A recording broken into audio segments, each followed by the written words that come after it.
I will call the meeting to order.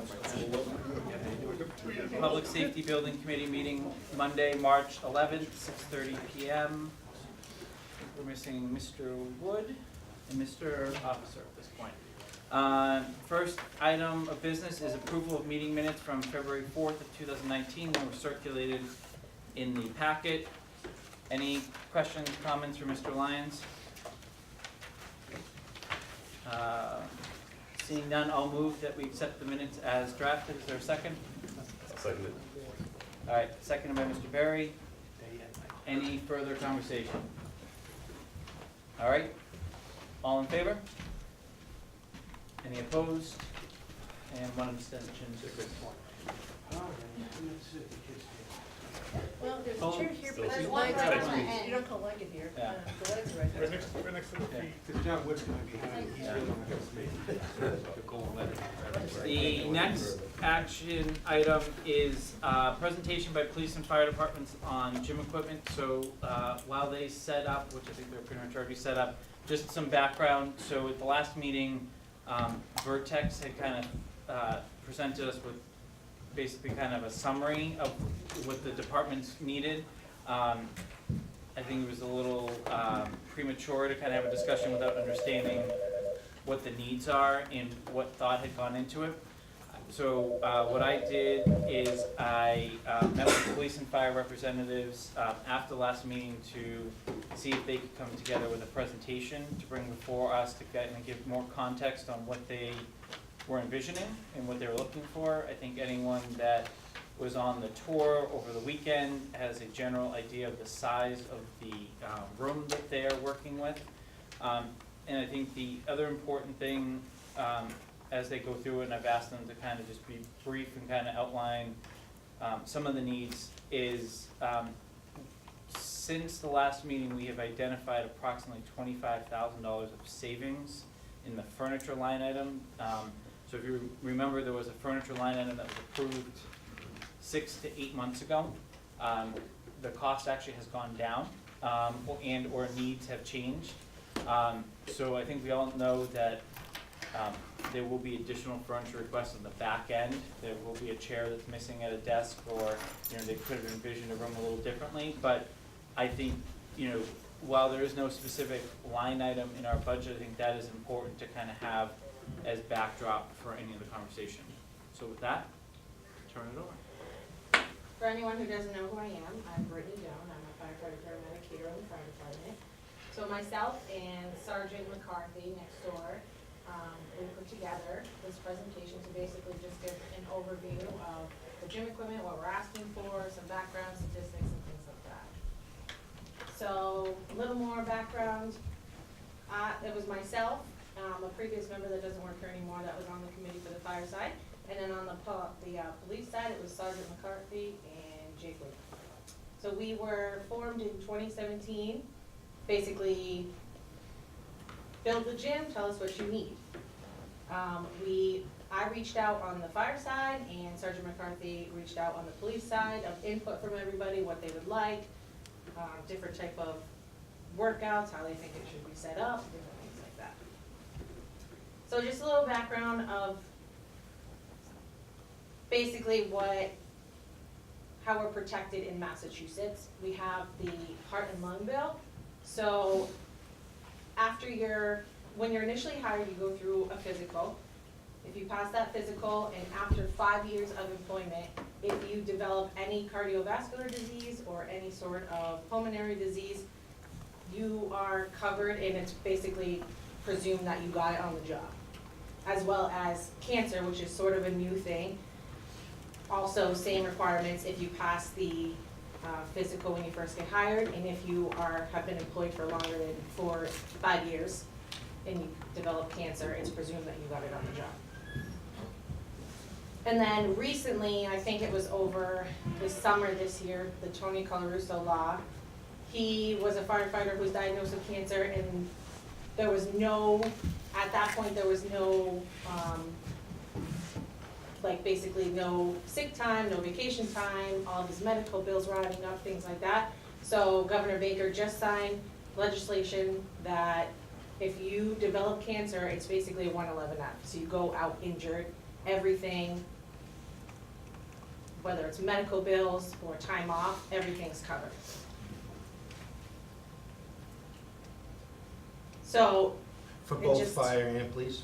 so this is only for fire. Just for this fire, side. okay. Yep. Sorry for interrupting. No, it's fine.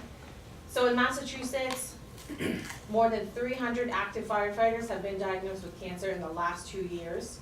And of these, 107 were able to return to work, 99 were forced to retire, and 29 succumbed to their illness. So this is another graph here, and this basically just shows, this was cause of fatal injury or illness in 2017 to firefighters.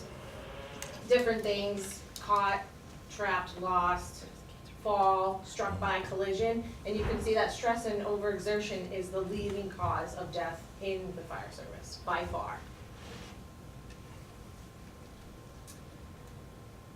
So in March of 2014, the American Fire Service lost 27 firefighters already that year. 17 of those losses were attributed to stress or overexertion, which eventually led to a heart attack or cerebral. Like I said, almost more, 50 to 60% of injury or death related in the fire service is due to stress and overexertion.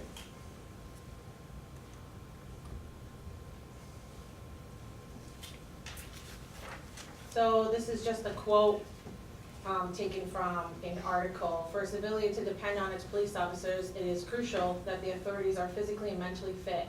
Having a fit body is essential and a part of the procedures that every police officer has to follow, which can be done by ensuring that in spite of the irregular working hours, they can still have time to head to the fitness center and work out. And this can portray into anything, whether a police officer has to detain somebody or chase somebody and they're wearing heavy gear, they have to be physically fit, strong to be able to do all those things. And some statistics about police officers. The life expectancy of a police officer is 20 years less than his or her civilian counterpart. The average age of a law enforcement officer who has suffered a heart attack is 49 compared to the general population of 67. Law enforcement officers are 25 times more likely to suffer death and disability from heart disease than from a violent attack from a suspect, whether it be a shooting or something like that. Despite this information, many agencies have been slow to develop wellness programs and cardiac screening assessments.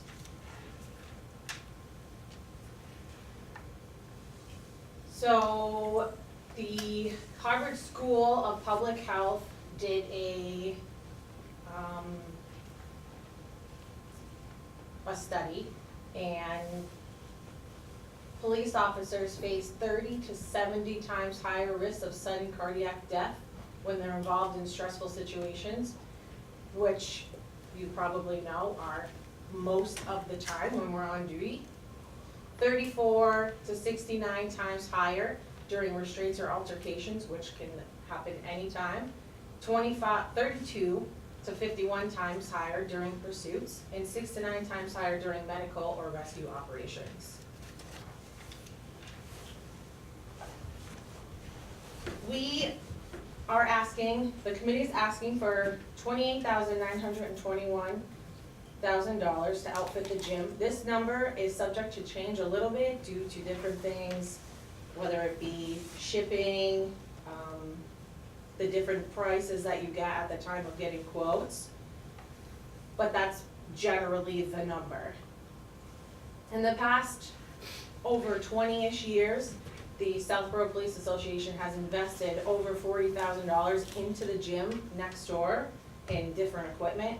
And in the last, I think, probably 2 or 3 years, both associations on their side and our side got together and we bought 11 grand of new additional equipment that can come over to the new public safety building with us.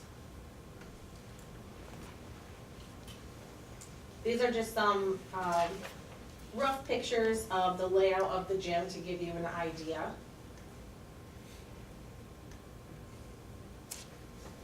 So return on investment, there's many different ways that you can go with this.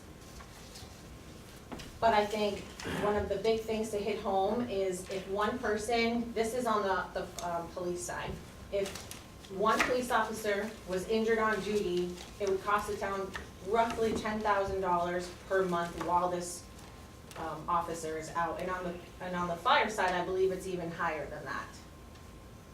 And I know that it's not a small amount of money, but the return on investment is huge, whether it be the money aspect for the town, us being physically fit to be able to serve the citizens of this town, us being physically fit to make sure that we don't, to help prevent things, whether it be heart attacks, strokes, different things like that. So predictable is preventable. Thank you. With that, I'll open it up to any questions from the committee. Kathy? Brittany, the first statistic about cancer, Yes. how does that relate to the general population? You said 300 out of for police and fire. How does that relate to the general population? Let me just get back to that so I can answer you accurately. So are you asking what the general population statistic is? Yeah, I versus just the- don't necessarily understand the analogy of cancer and police and fire to, so what is it that would cause cancer to be higher in police and fire than it would in the general population? I get heart attacks, I get this, but I don't get that piece of it, so. So, especially for firefighters, we are exposed to many different things in this job, whether it be carcinogens, house fires, they off-gas a lot of different things that are toxic to our bodies, car fires. We see sick people all the time who carry diseases, who have diseases. The trucks running downstairs, all that diesel, different sort of chemicals that we could get on our bodies. There's just many different things that we are exposed to that the general population is not exposed to, which puts us at a much higher risk for cancer. But the gym equipment's not gonna change that, I don't think, so, I There- get the gym equipment as far as cardiac stuff, but as far as cancer goes, I don't think that those two necessarily are. So it's true, you can't, not necessarily cancer is preventable, but there's steps that you can take to make sure that your body is healthy, to help you potentially to not develop it. Having a healthy lifestyle, working out, eating right, decreasing your stress, all tie into physical fitness. They're all directly related. There's studies out there that show working out decreases stress, and as you know, this job is very, I guess I'm not very arguing stress piece, stressful. but is the cancer statistic you quoted, is that more or less in the general population? That's all I'm trying to get to. I don't know the answer. Is it more or less? Do you know? How we develop cancer? Yeah. More, Okay, so you know a that. a much higher rate. All right, so yes. let me get to the crux of my questions here. What equipment do you have right now that can be moved to the new building? So, I believe we have a whole rack of dumbbells. There's a rower, there's a couple barbells, a couple weight plates, and a couple other things, but nothing that would be able to outfit that gym. That gym is much smaller, much different I than that understand, but one. eventually, could you, in other words, what you've got now will be moved, Correct. right? You'll have some things to start out with. Correct. So this is, I wanted to go first here because I'm gonna put on my advisory hat for a moment, if you'll let me. If you look at the budget that's being proposed for fiscal year '20, the year-over-year tax increase is gonna be very palatable. It's gonna be something between 2% and 3%, we think, when everything is said and done. That's what it looks like right now. So it looks like inflation, looks pretty good. The next 3 years don't look so good, we got a lot of work to do on that. In this year's budget, the only things that are being proposed for capital expenses are police department related and the roof, a new roof for the library. The senior center is not getting a penny, the library inside is not getting a penny, the schools aren't getting anything big. So the focus of this budget this year is the new building and a lot of ancillary stuff. We've got to replace repeaters and receivers, and we're getting 2 new police cars. So it's all police, fire centric, with all other departments basically taking a back seat to this year. This is where we're focused. So $28,000 doesn't sound like a lot of money. But given the reasons for, I have a hard time finding money for that, given everything we've done. So far, we've done everything we've been asked to. We've added the carports, we've added the mud on the floor, we did the epoxy on the floor, but this is one to me that I don't know why we've got to do it right away. The police association has been able to raise money in the past to fund some of what you have now. So I don't know why they couldn't continue to do that, to get the $28,000 to do this. And again, $28,000 is not going to affect your tax bill very much, but it does the appearance that everything we're doing right now is for fire and police, and we're not doing much for anybody else in town. The next few years are going to be lean too, because the debt is going to go up so much that we're going to have to be really careful with capital too. So I guess I just have a hard time trying to find $28,000 when we've done so much already. I don't disagree that everybody needs to be in great shape, that's great, but can you not be in good shape on what we have right now, and then over time add whatever else you need to fill it out? That would be my preference, rather than spend $28 right now and have it perfect from day one. I just don't see why it's gotta be perfect day one. Why can't we use other sources of funding to try to fill out the $30,000 that sounds like you need? And that's not for you to answer, I'm just looking at you, so. That's right. Mr. Rooney? Yeah, I take a bit of a different approach insofar as we have constructed this building and we are outfitting it, not just for this fiscal year, next fiscal year. Ideally, it's going to be a 50-year building. Now, obviously, the equipment is not going to last 50 years. But when we were going through the process and budgeting, and at town meeting, we were talking about building a complete public safety building. Complete public safety building contains obviously some ancillary things. For instance, we're building a kitchen. You're not going to build a kitchen without a stove or without a sink. Those are all things that are built into the cost. We always knew we were going to build an exercise room, and to build an exercise room and just to either have it empty or bring over what is essentially just free weights, which doesn't sound like there's any cardio equipment built into what is bringing over. And it's my understanding it's the cardio equipment that is going to do at least address the issues with regards to the cardiovascular concerns expressed on the screen. I think those are incredibly important items. In terms of the capital that are just going to the police this year, I mean, they're essential items. They're cruisers. Cruisers wear out every year. It's not like they were treating the police any differently in this year's budget. They need cruisers, so that's why they're getting cruisers as part of the capital budget. So I'm not sure, Kathy, I agree that everything, or the capital items are weighed in favor of the police this year. That's just the normal routine maintenance upgrades that are necessary to operate the department. At the end of the day, I think it's money that's clearly well spent, especially when you consider the alternative that if you have a force, including both fire and police, that are somehow cardio compromised, and you know these employees, they don't just work an 8-hour shift. Sometimes they're there for extended periods of time.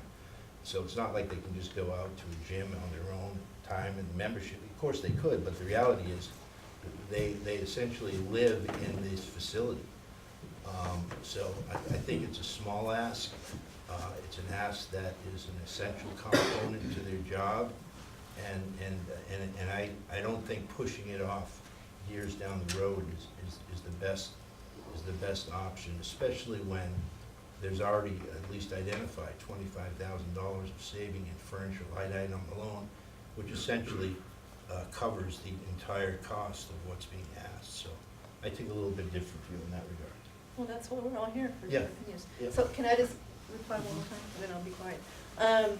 So if cardio is so essential, why didn't we buy some cardio with the money that the police association spent? Why did we only buy the free weight stuff? So we don't have any cardio right now at all? Well, she said there's a rower that's coming over. There's, I can answer that. There are a few items over there. There's a treadmill, there's a stepper. It's all at the end of life. You know, I can take you down right after this. I believe It it. was here before I got here. It's probably, most of the stuff is at least 10 years old. And I think going forward, that's essential, that needs to be replaced. I think, like the presentation stated, especially even I'll speak just mainly to the police, but more police die, cruiser accidents, the vast majority, cruiser accidents and heart episodes. And as you can see in Mass with the heart bill, anything, I don't care what it is, it's presumed to be happened on duty. So if we can prevent one instance, it's gonna pay for itself in, you know, that one instance. So I'm not arguing about the need for this, I'm arguing about how to pay for it and maybe the timing, that's all I'm doing. The statistic that you showed that was most shocking was the length of life. I mean, that is shocking, to say it's 20 years different. But I will say, to be a little bit cynic, I've got a beautiful gym in my office in Southborough, and no one ever touches it. So, at the risk of getting a little bit in trouble, do you require your policemen to exercise? Do they have someone they have to do report to you? Do you do weigh-ins? I mean, what do you do to make sure that they're in shape? You know, by the union contract, that'd have to be I have negotiated. no idea what it says. We do have a program that I've set up that allows them to work out on duty, but I think if you go back to the old movie quote, hopefully if you build it, they will come. Now, what about fireside? Do you guys have any? We don't have anything, Program built in? put in our contract, as of right now, we're allowed to go next door to work out after 4 PM, which was kind of the unwritten rule from the past chief. But it's, unfortunately, during, you know, when you've worked an entire shift and you're told that you can only go to this location in the evening, you may already be run down and not go over there, but we do have the access to go to that building. Do many people go over? There are, The fireside? I'm gonna probably say at this point in time, maybe 50%, probably a little less than that. There was a lot of talk and a lot of excitement about having a gym in the same building that we can have access to, immediate showers right afterwards.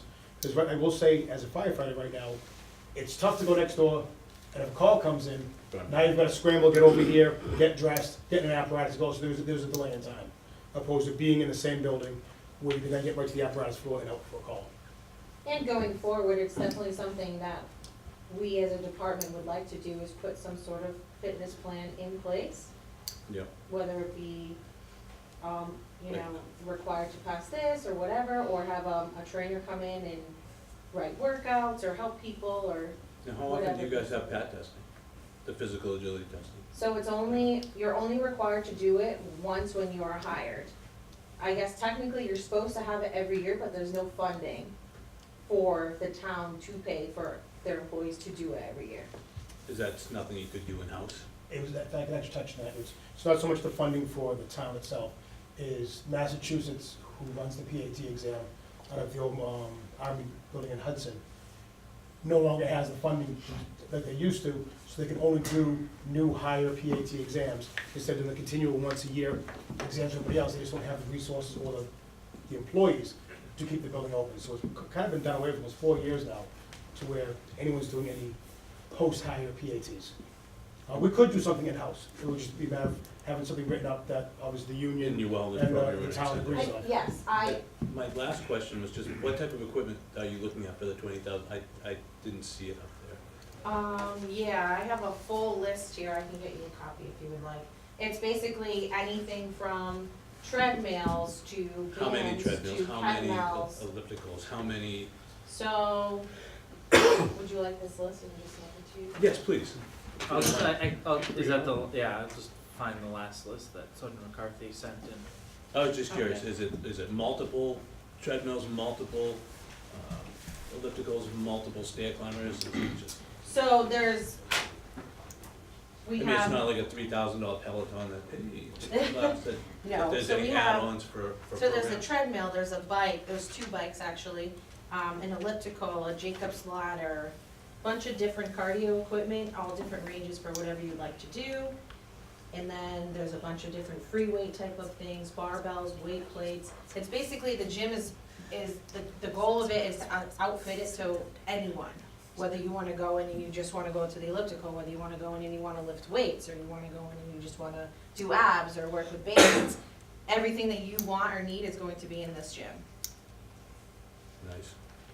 So Jason, can I do one more, then I'm done? I'm gonna let Mr. Lyons go first, because he's been patiently Would you waiting. like to do- No, I'm just gonna say, in the project I was involved in, the police station, we did build it and it did come, we put the equipment in there. We had officers coming before work to work out, working out at lunchtime and working out at the end of their shift. So you see it used a lot. I see it. So again, I'm not saying we shouldn't do it, I'm just trying to find out another way. So is there anybody here from the police association that can speak to their finances? I mean, since the police association did this with what you've got now as part of it, do they have the funds that they could do all a part of this also? I have no idea. I know that I mean, I get a phone call every once in a while to raise money for them, so I have no idea what their finances look like. The I only- personally don't know what their finances are or where they stand, but Nor I do I do- think we should be delving into that. Correct, I disagree. I just go back to Rooney's point where you're not gonna build a kitchen and ask the associations to outfit what's in the kitchen, or, you know, the day rooms are different places of the building. If you only get one person to go over and use it and they don't have a heart attack, that's a win to me. The only thing I will add is as long as you maintain, after a year, your warranty's up, as long as you get a maintenance contract with the company, they come out, adjust things, lubricate, the equipment will last 5 years, 10 years. As long as that, Yeah. take care of it. Yeah. I mean, have you seen the equipment these guys have been using across the street? That's old.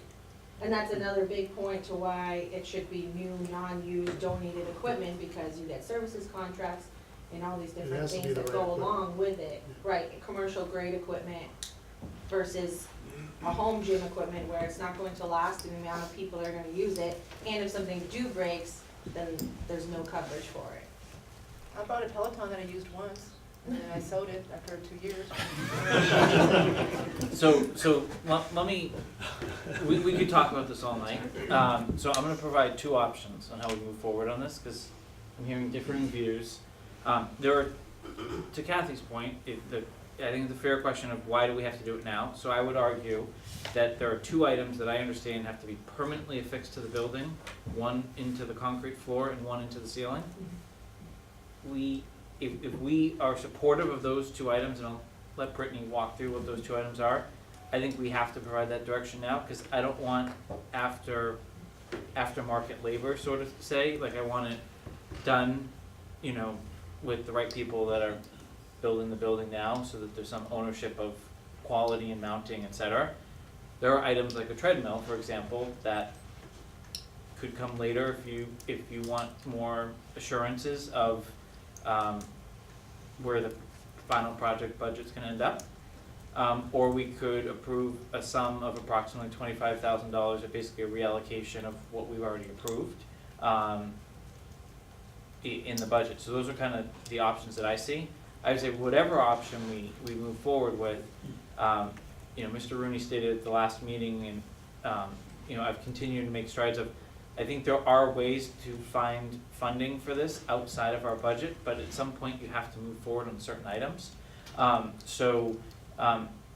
We're not gonna solve pilot payments or donations from the public here tonight, but if there are people in the public that wanna have an impact on the building and are looking to make a donation, this is like a nice area where you could find, you know, donors that are looking to make the donation, and then it would kind of get returned. So it's, you know, we're in a kind of the middle stage here now where some progress has to be made.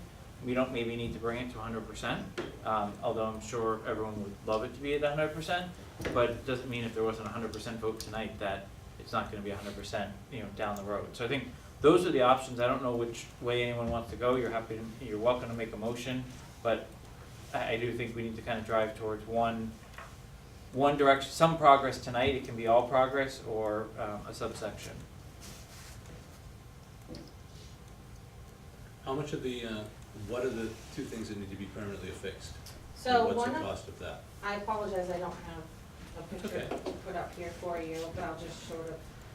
So one of them is a rig, and it has to be bolted into the concrete to be stable. And this offers basically multiple spots, as you can see, in the middle here. It offers multiple spots, whether you want to bench press, squat, strict press, you wanna do pull-ups, anything like that. It is a large freestanding rig where multiple people can work out at once versus just a small pull-up bar or rack against the wall or something like that. And that, I thought I saw, is that about $2,500? Yep, this one. Okay. And then let me just get you a picture of the other one. So the other one is gymnastics rings that have to be, it's another way to do a different sort of type of pull-up, and they hang from the ceiling. So there has to be, it's drop ceiling in there, I believe. I know there was some work on how we were going to do that. But basically, they have to be strong enough to hold a grown man from them, for lack of better words. And what's the rough cost? Those are like $30. Install? So they, nope, so, Like, no, bring it to me. so I believe, yeah, they're like $35 for a pair. They come with 16-foot. I'm just curious how much it is, because once they get, because they have to be permanently affixed, what the total cost on that is, so I can make sure that you guys get at least what needs to be done, voted on right away. So any labor is gonna come through with a change order. So I think we're not gonna know that number tonight, Yeah. right? So those really can be put wherever we designate they are put. All you have to do is put the strap over, you know, whatever it is, the beam or something. So this $28,000 is without any cost incurred from change orders? Well, so, my understanding is we would procure this equipment directly from the vendors. So, I think the only labor we're talking about here is the cost to bolt it into the concrete for the rig that they talked about, and the cost to mount the rings into the ceiling.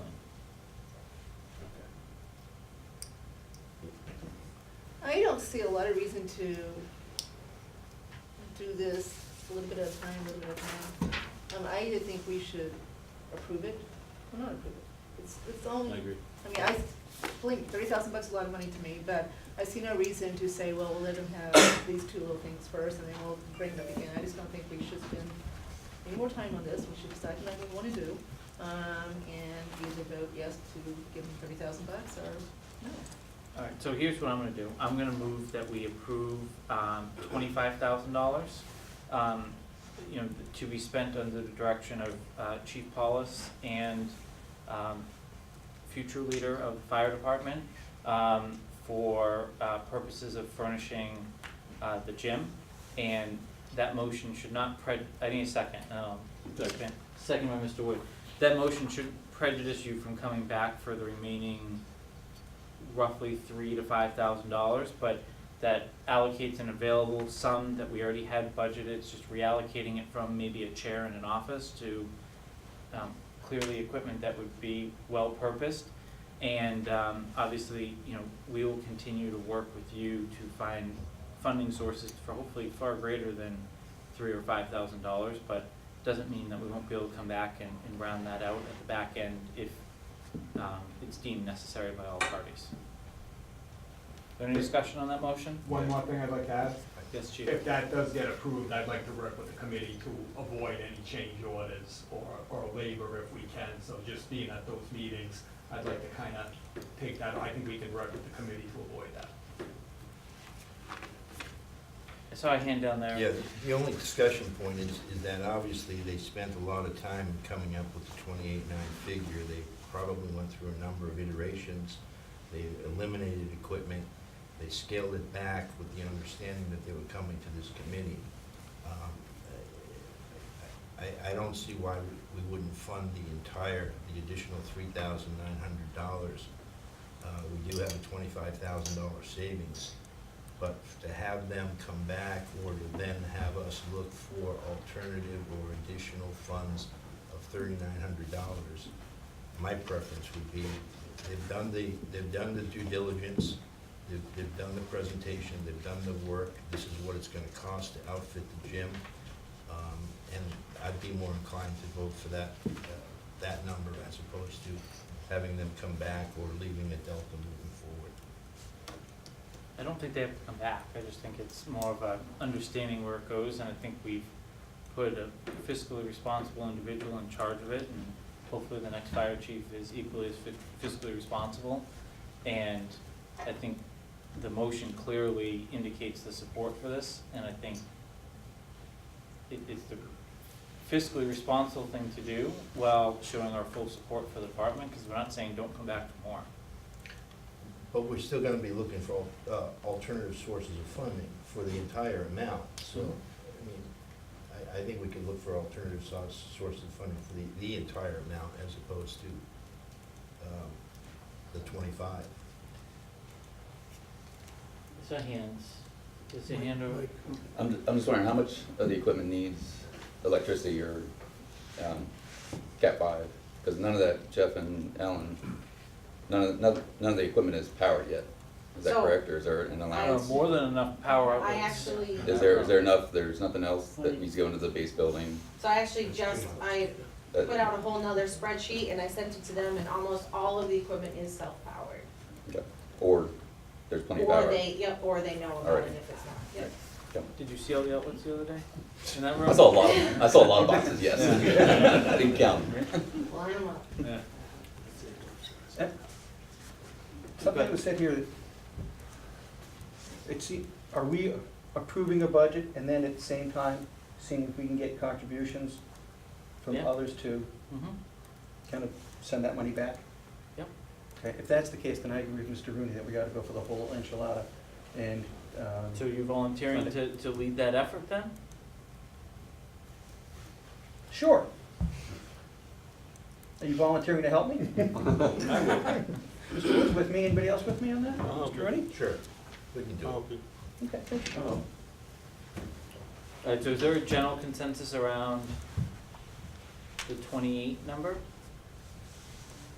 Or is there a general consensus around the 25? Because I will amend my motion if I need to, but I think, They say go with the full. I see no reason to do 25, you have 28, 941, or whatever it is.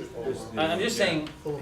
I guess my rationale between the 25, the number has changed, in fairness, right, 4 times since I met with them. Well, why wouldn't you just do 30 then, just to make sure they've got enough to do what they're asking to do? But like I said, it's give or take for different quotes. I got a full quote from Rogue the other day, and there was a difference of like 1,000 or 1,500, and then their shipping costs only last for 24 hours if you order it right then and there. So that number, like I said, is dynamic, I think depending on when you We can order work it. to adjust it, whatever it is. Yeah. Right, and also if you have the purchase order, it's much easier to get someone to say, oh, yeah, if you're ready to buy, we're ready to Yes. ship. Are you saying 25 is the right number, or 28, 94, what? I'll let the committee decide that, but whatever you decide, we'll make it work. We'll Well make it said. work. Alright, so I'm going to amend my motion to change 25,000 to 29,000. Second. Second by Mr. Wood. Any further discussion? One more question. Yeah? Do you have an estimate, or can you give this committee an idea as to what the extended maintenance contracts would be for the purchased equipment? Because I assume, to Kathy's point, in the following years, there'll be requests for an increased budget amount for the maintenance contracts. Do you have that information, or is that something you can get? I don't believe that I have that information right now, but I can definitely get it to you. Okay, Nothing further. any further discussion? Alright, all in favor? Any opposed? And I didn't see any abstentions, did I?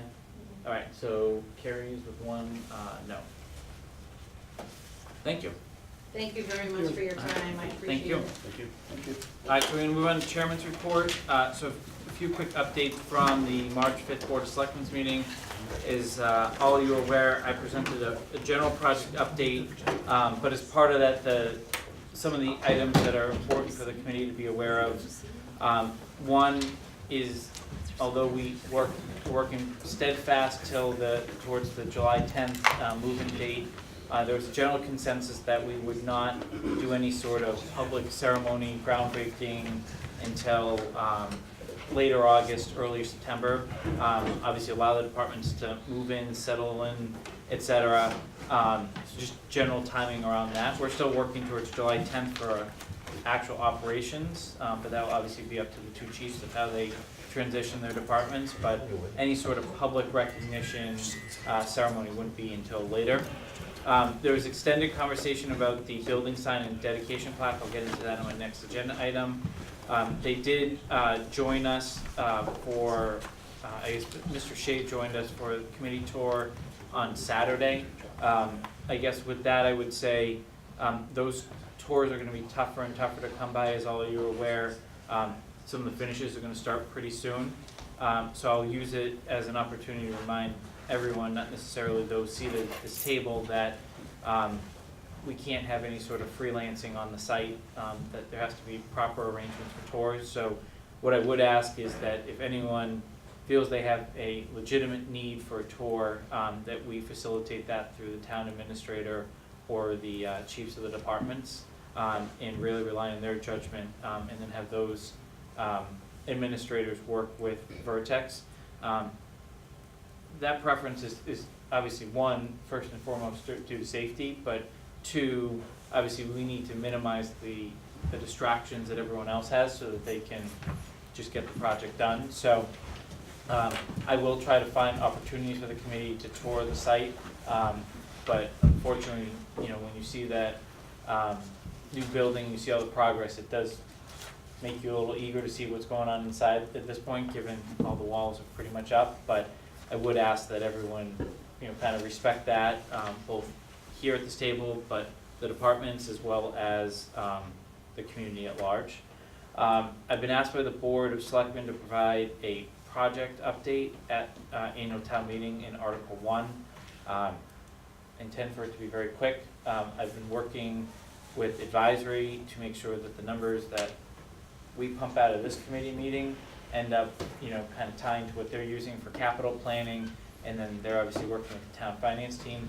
The ultimate goal is the presentation I give in a couple of weeks will essentially be taking the project impact side. If anyone remembers, you showed kind of a gross and a net cost to sell the project at town meeting. Really taking that and backing it into how it's impacted tax rates last year, this year, and I guess next year will be fully loaded in terms of, maybe the following year will be fully loaded, but next year we'll be paying interest on the whole portion of it. At that point, just kind of showing how we're really expecting to land with some rounding for potential items that may come up here or there in terms of changes, you know, to get us across the finish line. So there's been very close coordination there, but I don't want anyone to be surprised in a couple of weeks if you kind of see an update. I don't have any intention of hosting a meeting ahead of time or anything like that, and I intend to keep it very brief. And then in terms of the committee tour in general, I think it's important just to pause, given that it wasn't a public meeting and there was no discussion or dialogue on site other than, you know, one-off conversations that people may have had with Vertex's group. Did anyone have any questions on it that they would like specifically addressed? Mr. Rooney?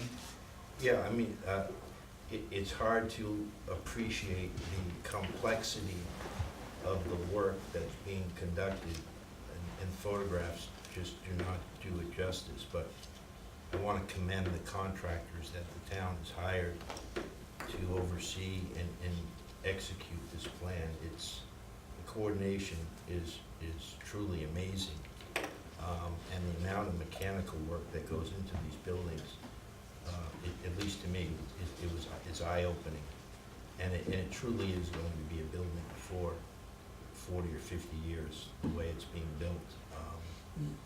The only comment I had, Jason, relates to the size of the conference room. And what I would suggest may be appropriate is to have some sort of a divider so that you can break it out into 2 conference rooms. Only for utility purposes, it would seem to make sense to make that space be able to accommodate 2 conferences going on at the same time.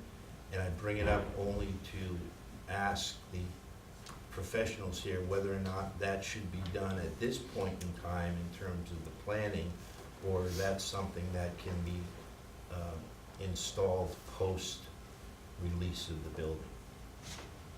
That was my sense of the size of the conference room. I don't know if anyone shares that or not, though. Which conference room? Just the downstairs conference room? Public. The training room downstairs, yeah. Most of the time you do training, so John, it's a large group of people.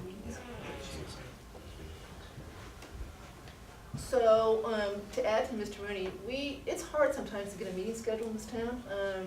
You know, you've got not a lot of places that are great for meetings. You've got the townhouse, you've got here, you've got the senior center. But outside those 3 places, there's not a lot of big places. For example, advisory had to go to the new children's center one night. They had this beautiful room. It was great. We loved it. We asked if we could keep coming back. They said no.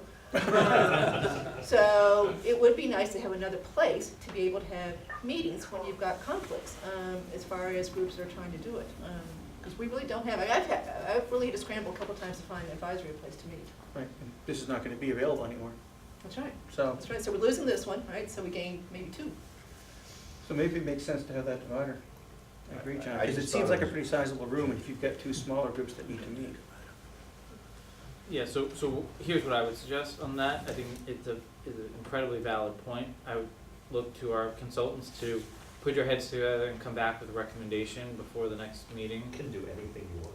I understand that, but there's obviously, No, it's always hard to. because the reality is for it to be, and jump in, the reality is for it to be a good and usable divider, you want it to have some sound attenuation so that you don't hear the entirety of the meeting that's going on next door. Right. Which means you're talking about one of those fold-up walls, which those fold-up walls now, that room is already designed, there's nowhere to nest that. So when that is open, that you're gonna have a little rectangle taken out of your room, okay?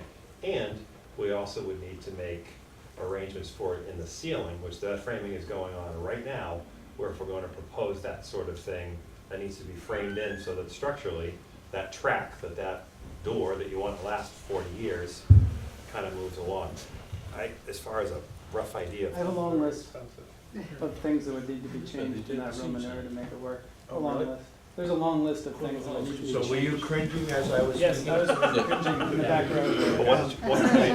I think the most concerning thing to me would be the egress component.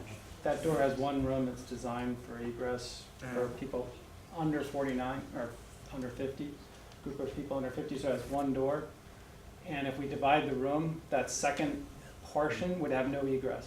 You'd have to egress through another space, which isn't allowed really in the code. I mean, Well, the there's some senior exceptions, center, you we can do kind of this make in it senior work, center, but it we've would only be got one very door difficult. to that one, we've got the wall that we can put in between, so, in fact, there's two walls, you can divide that room in three. Different building code. Old code. So, the way to do it, it would be challenging to make it actually achieve everything that you're saying you like, plus meet all the codes, technical requirements for HVAC, sprinkler systems, lighting, sound, and AV that has to be part of the room right now. There's sort of a projection wall, and without that, you'd have to decide how else you're gonna, like John said, it can be done, no question about it, we can do it. I just think it would be quite an expensive endeavor at this point to try and subdivide it. I think the cost of the divider would be equaled or surpassed by all the additional components that would have to be modified. Question? Can you put up a adequate divider post construction that would achieve the same purposes that may be somewhat code compliant? I think it's pretty much the same thing. It is? I Okay. think whether you do it now or you do it later, you're pretty much dealing with the same issues. And John's right now, they're in the middle of it, but I couldn't imagine telling the contractor at this point, we wanted to make this size of a change, Yeah. given the schedule that they're on. So you were really cringing as I was There's speaking. so many ways that I think we should probably Right, hold never mind. that change, and then, and if Okay. you really, really, really want to do it, you could consider it after the building is complete. I think at this point, it would be difficult to tell the contractor, stop in this area, we're Yeah. gonna make a whole bunch of changes. Yeah, I think just hearing that, based on the schedule conversations I've been having with Vertex in context, I feel like it's almost daily at this point, right? We're one change order away from having that July 10th date change. And there was one that actually came across last week that got sent back that didn't have July 10th. And it was actually a typo is what I understand, but I just, hearing that, unless there's someone that really wants to push and get an estimate, I'm going to move us forward on that. Mr. Rooney? No, I'm not gonna push on it. All right, but I will end on a good note on that. We did talk, that room is gonna be wired for Sam, so to the extent that there are, needs for meetings and that, but obviously police and fire do have their own training.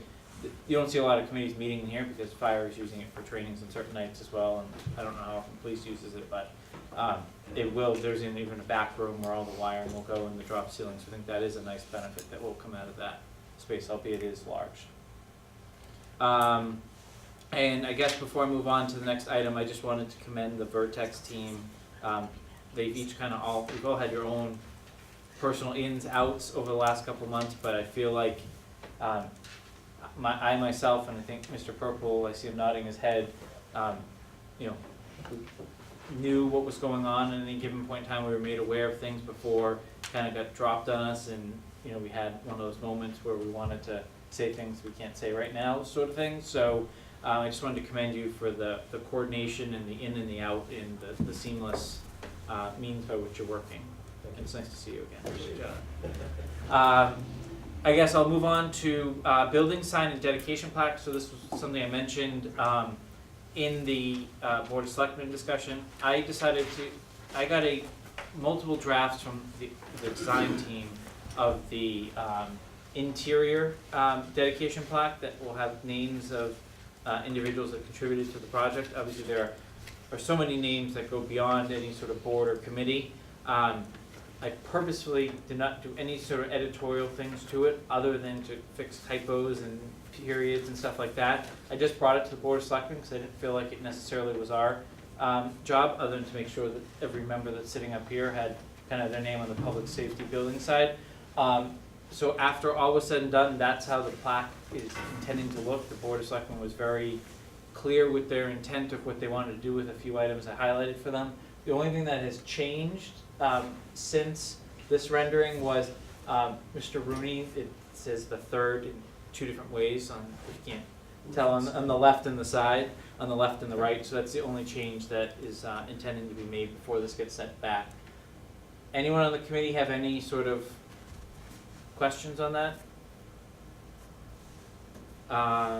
So then we will move on to the building sign at Quarterville Road, which I think is certainly a discussion where we need to take some action on tonight. So brief history, there's a lighted sign that's in the bid specs. I think we all knew we weren't going down that path, but we had to put forth something for planning board purposes. Planning board candidly wasn't a huge fan of it. Chief Paulus has very successfully, I would say, throughout the process, continued to show certain signs from certain facilities, and I think at one previous meeting about 3 or 4 months ago, got a lot of general head nods from the committee of the direction we wanted to go, but we were advised by Jeff at that point we didn't need to make decisions, etc. So I asked that everyone put their heads together and come forward with a sign. I asked the Board of Selectmen what sort of input they wanted. My intent is that we agree on a design tonight, hopefully, and then send it to them for kind of a consent agenda item. The intent with golf is to have them on some sort of separate signage, unrelated to this, just given the need to find a police or fire station, in certain times of need. The thing I should point out before we kind of go into design, color, anything else anyone wants to go with this is this will require a zoning board hearing, and it will require a vote of the planning board. It's not an official hearing, it's a discussion to get this through. Candidly, I don't think any of us want to go before any other board on the project, but it's an isolated issue. And to me, personally, we're moving more towards what planning wanted already. We just didn't have enough research at that time, and it wasn't a critical issue to getting that building starting to come out of the ground. And then on zoning, I think that the issue can be the size, but again, this is the one building in town you want to really be able to find if you have to find it. So with that being said, that's the background of if this committee approves it, it's going to go to the Board of Selectmen for a consent agenda item, and then it will go through planning and zoning in the next couple of weeks, just for their ratification, barring anything unforeseen. So that, I'll open it to discussion. Street number on the sign? Our fire department required a street number. You can do that. Is the reason why, is it green on purpose or something? I'll turn that one to Jeff. I'm not a huge fan of the green, but it is similar to the other signs, right? Yes, that's why we tried to match the other signs in town, and we're flexible if you're looking for another color. Yeah. Chief, go ahead. I've obviously put a lot of thought and research into this, but the highway sign, the water sign off of Johnson Road over there, the sign coming up 85, I'm drawing a blank house, the community house, that's the color of the sign. Even Morris Funeral Home went with the sign with the, it seems to be, Woodward School has the same sign, so it seems like everybody in the last, I don't know how many years, has been basing it off the DPW sign. They're all great. Chief, I'm sorry, I didn't mean to disparage you because of your passion for the green, if you have the passion. I'm just not a particular fan of green, but that's just my personal opinion. What color would you? I like the sign that's in the library, the white and black. It's also somewhere else in town. Is it Townhouse? Police and fire is white, right? Those were The police and fire. exponentially done on the cheap, you would say, if you look at them. We're not talking about quality, we're just talking about the background. I think we gotta go quality, yeah. Didn't someone at the meeting the other night say they thought the green was hard to see? Didn't somebody bring that up too? And say, Well, because those buildings are dedicated to folks, like, I think the, DPW's, Boland, right? So like it has like the naming, it doesn't actually, you can't, it's tougher because I think you have a name and the actual facility name. So it's busy. Oh, yeah, there's a lot Very going busy. on. Yeah, there's definitely a lot going on that sign. But yes, they did wanna be able to see it. Go I'm ahead, not, Ellen. I'm not sure if those other signs in town are lit. This is intended to have lighting on either side. They're not. So it'll be bright green. I mean, I think, I can show you again the sign that I kind of based it off of, which is Milton, and their sign is black, and it's quite lit up, and it's quite, Can't see that. quite good looking. Well, just, Northbound white, southbound green. Sorry, if you've got an So if it's green, I like it that, looks like I like that. Oh, it's a darker color, it'll need more light. That's nice.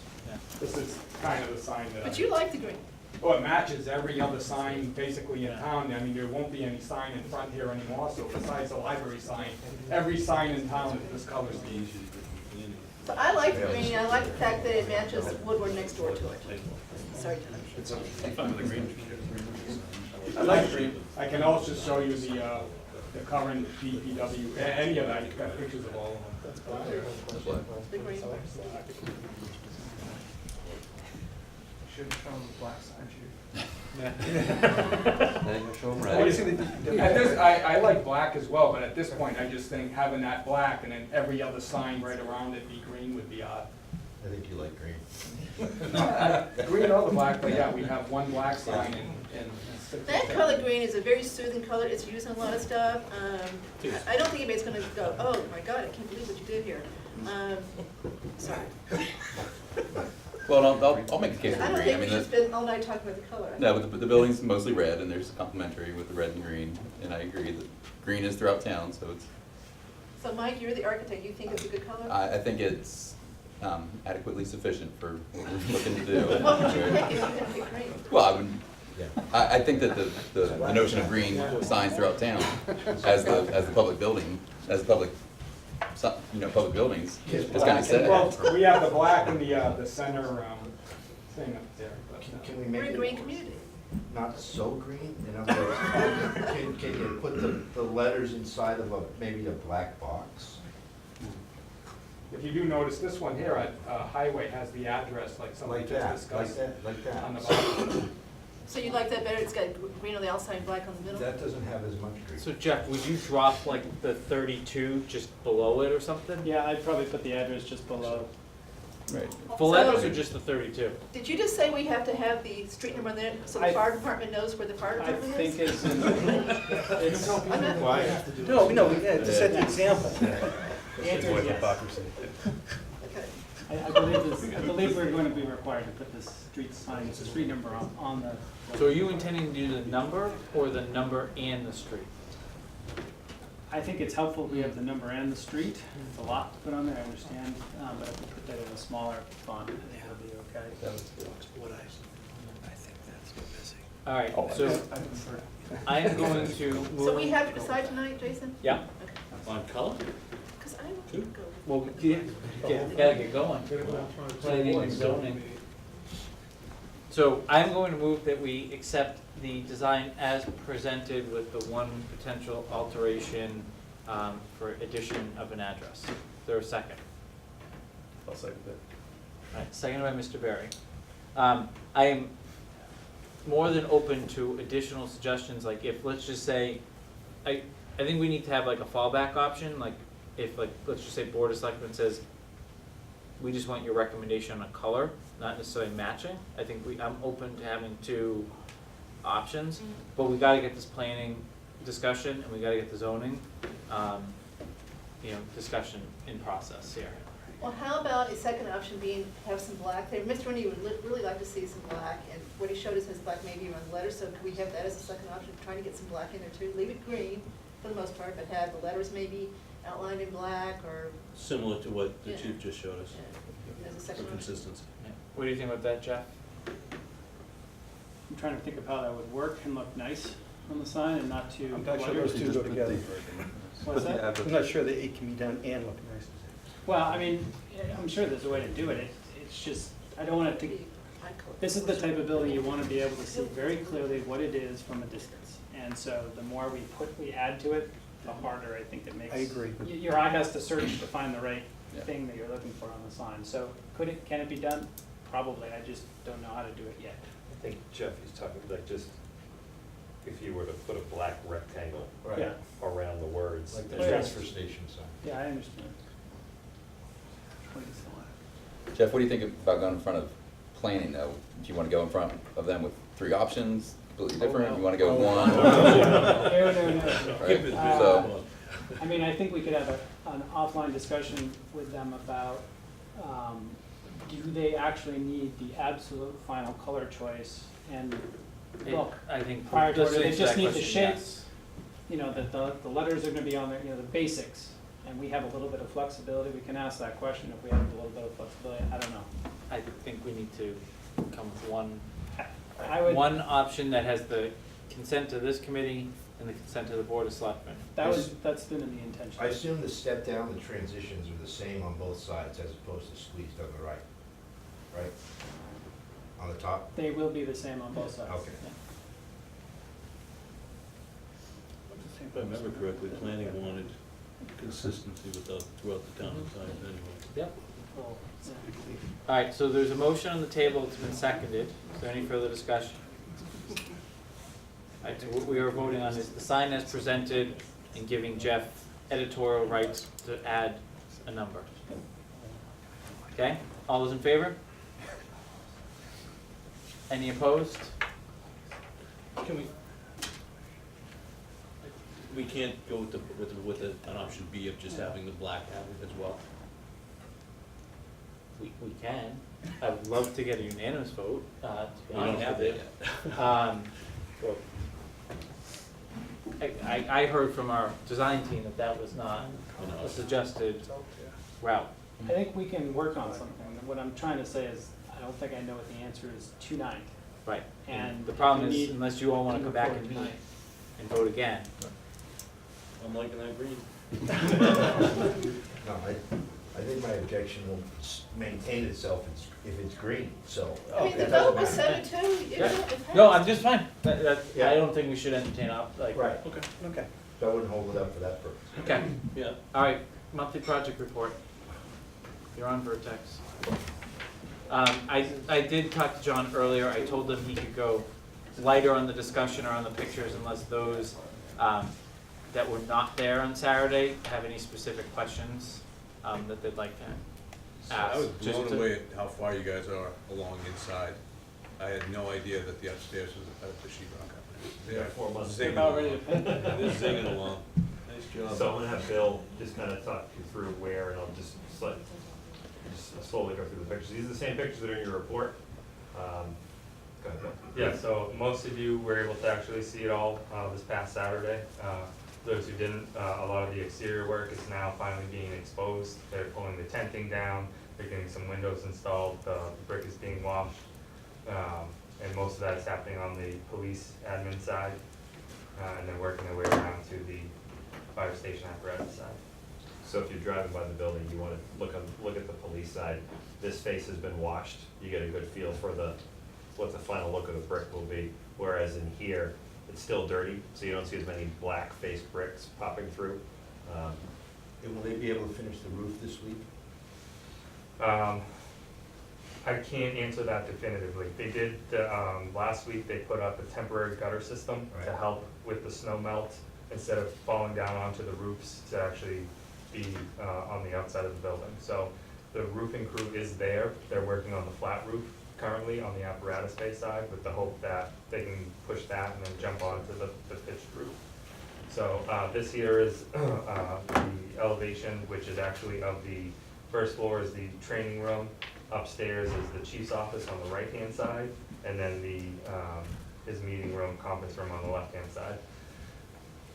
This is the roof deck, which is actually the back side of the fitness room between the locker room, men's locker room at the police station on the right. On the left-hand side is the firefighters' side. And they're starting this roof. Yes, they have started this roof. I think on Saturday, some of you got to see, they started with the air and vapor barrier. And so next after that, they'll get going with the insulation and then eventually the PVC. So this is the detention area. As you can see, all of the rough-in utilities have been started, CMU work. And for those who were there Saturday, you know that it's already beyond this point. All of the rooms are essentially framed out. This is a picture of the hallway, basically from the main entrance looking down towards the firefighter side. And as you can see, all the ductwork, as Mr. Rooney pointed to earlier, lots of HVAC, all of the MEP rough-in work. Right now it's probably about 80% complete. So they're getting pretty close to getting everything inspected. This is of the, where am I? Dispatch. This is looking at the dispatch back out towards the main entrance. To give you an idea of how that's progressing. That's obviously an important room here. So there's a press slab. Yep, and then just press slab, so that was one of the questions through the walkthrough, is what happens with that, and why it is depressed. That's to allow all the electrical work to come in through for the dispatch area, much easier for maintenance purposes long term. We have concrete in the stairs. So that was a big moment for the project because we've been climbing up and down ladders forever, but it also allowed the committee to come finally get a tour. So this is upstairs on the police side, the start of all the drywall that's ongoing. Again, just another picture from the chief's office, heading down to the hallway to the admin reception area. Just like to ask the committee after taking the tour if you'd agree that I picked the right office. So I'll just expand on that. I've told every fire chief candidate that's appeared before us that they didn't luck out in terms of There's one best design office in the issue building. that I have. You did pick the best office. The irony is that the police chief boss will always be looking down on the fire chief. And then this was, for field purposes, this is one of the last things that they had, this is the tight tank, one of the last things that they had to get into the ground. So, kind of one of those milestone moments where they, once they got this in, they really don't have any more underground utility work to do. That's what we have for pictures. Any other questions from the tour or questions in general on progress? The pond outside, what do you call it, retaining? The retention pond? Will that be dug, or is that? So right now, that, you're talking about the very large one near Yes. the golf course, so Yes. that right now, that is pretty much all dug. It's all dug already? For the most part, I think they have some fine grading left to do, but then ultimately, it'll get landscaped and certain plantings go inside. But yes, that's pretty much complete and dug out. This time of year, sites are ugly. Yeah. Like, it's a mess over there right now. It's there's mud everywhere. So there's no more excavation?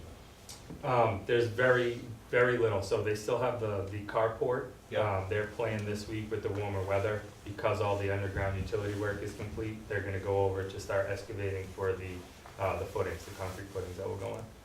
And then after that, you're pretty much looking at, site work will just be finishes, asphalt, curbing, sidewalks. They're currently working on all of the underground lighting for the site lighting, all of the giant light posts throughout the site, so they're pretty much done with that. Any other questions? All right, should we go ahead and change order? Thank you. Thanks. So very light month for change orders coming through from CTA. I think we'll all welcome that. Change order 56 is a golf one, so unfortunately we can't vote on the credit, but there is a nice one coming down. So PCO 69R1 appliance revisions for $246 and change. Are there any questions on this one? PCO 76, 75, eliminate gas dryers for a savings of $3,765 and change. Any questions on that? And then PCO 77R, which is decon shower pan, 2179 and change. Any questions on those? Thought the letter was pretty self-explanatory, so I figured move us along unless anyone want me to hold any of those? And sorry, finally, the 83 clubhouse revisions, this will default back to Mark and the golf. So I will move that we accept change order 69R1, 75, which is a credit, and 77R as presented. Is there a second? Second. Any further discussion? Just list them as PCO in your, you said change order. This is just change order 8. Sorry. It's the PCO, It's okay. No, yes. Got that, Bill? Is there any further conversation? All in favor? Any opposed? Alright, so that carries unanimously. We'll move on to context. So context submitted a letter with some backup for a change order totaling $25,000, but broken down into 3 components.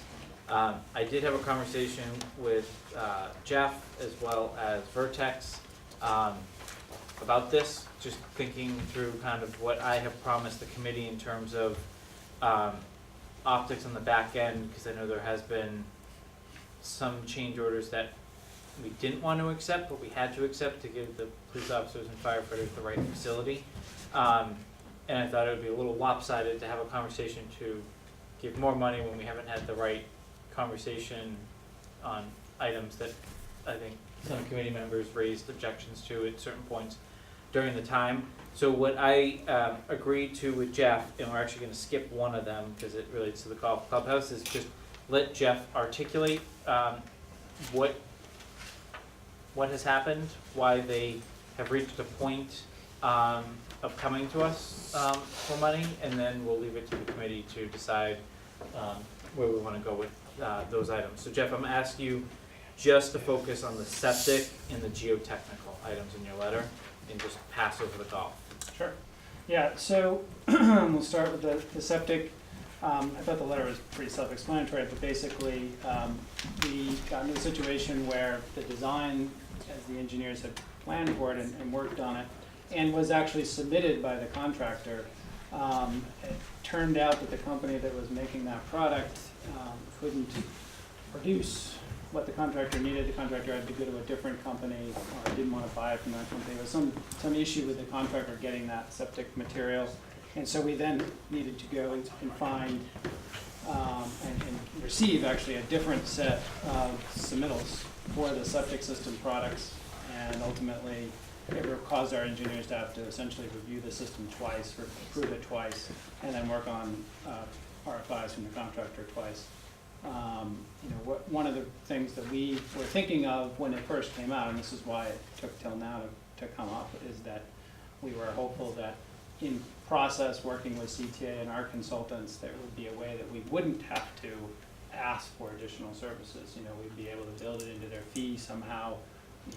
They're efficient working through this, and we wouldn't have to come to you for it. But as you know, CTA does not leave any stones unturned when it comes to communications, formalizing things, and generating massive amounts of paperwork. So we have not been successful in being as efficient as we were hoping, and so that's why it's coming before you now. The other one, on the geotechnical side, in a similar way, we had a budget for geotechnical work.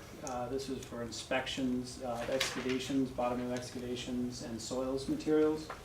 And you may remember in the fall of last year, heading into the winter, there was a lot of anxiety from the contractor about what they had to do to dig and what would be acceptable conditions to found the building on. Basically test reports coming back showing that compaction wasn't achieved adequately, and how many visits the geotechnical had to come out to inspect their work and re-inspect their work. And ultimately, it was determined, I think in a larger meeting, that there was no issues with the testing, it's just the contractor wasn't able to meet the results. And so ultimately, we ended up spending a lot of money on geotechnical testing, needed tests, but also site visits from those engineers to come out, review everything, and then essentially pass it for the contractor. And it really, it pretty much demolished the budget that we had planned on based upon the size of the building, size of the site work, and the anticipated involvement in testing required, which is being done by a company that's done hundreds of these types of projects. So as it was unfolding, and this is why you're also not seeing it from that, as it was unfolding, we had a budget amount, we were seeing it getting closer, but the need was to keep the project moving forward. We couldn't tell them no. And we did ask those consultants for the information that you would have needed to vote on any sort of additional service, the detail, how many site visits they had, how many hours they spent testing and that sort of thing. We didn't get it till more recently, mainly because there were a lot of other things to focus on. So that's also why it's coming to you now. So admittedly, both of these things could have come to you sooner, but that's where they came from and why they're where they're now. So, I guess I'll just, correct me if I'm wrong with the two things I'm just gonna add for the community benefit. I asked Jeff, one, are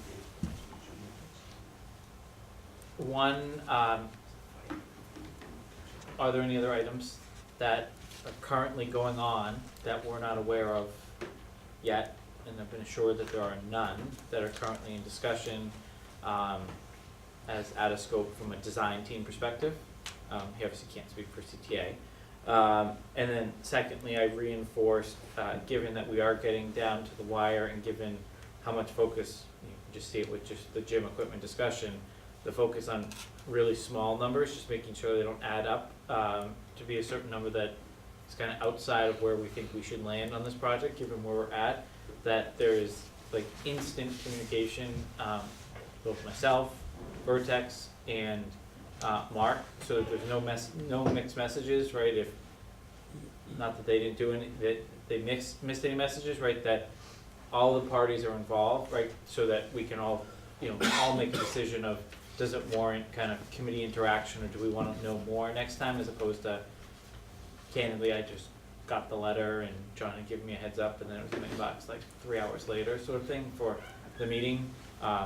So I am a little disappointed in terms of timing. I think Jeff has explained why, but I think there's also path forward to make sure that, hopefully there's not another letter like this, but if there was, that it wouldn't be a surprise to the committee, because I don't think any of you walked in with geotechnical on your radar screen or septic. So, any questions from the committee? Is it all because we didn't know enough of what was in the ground before? No, it has more to do with the progress of the work by the contractor, the site contractor doing the work, scheduling, getting geotechnical engineers having to come back and come out and do extra work. It had a lot to do with the fact that I think the work probably could have been planned more effectively and efficiently to take better advantage of the professionals' time, but they often had the geotechnical there daily, just because there might be things that they hit every day, and they didn't want to have to call them out and wait a day, or try to group things to more effectively use their time.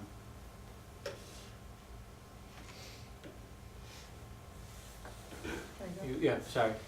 And so I think I'm just parroting what you just said. So at this point, as far as your subcontractors, I'm not talking about contacts except for your subcontractors, that work should all be done at this point, right? So this really should be it. There really can't be any more surprises with this type of stuff because their work is done.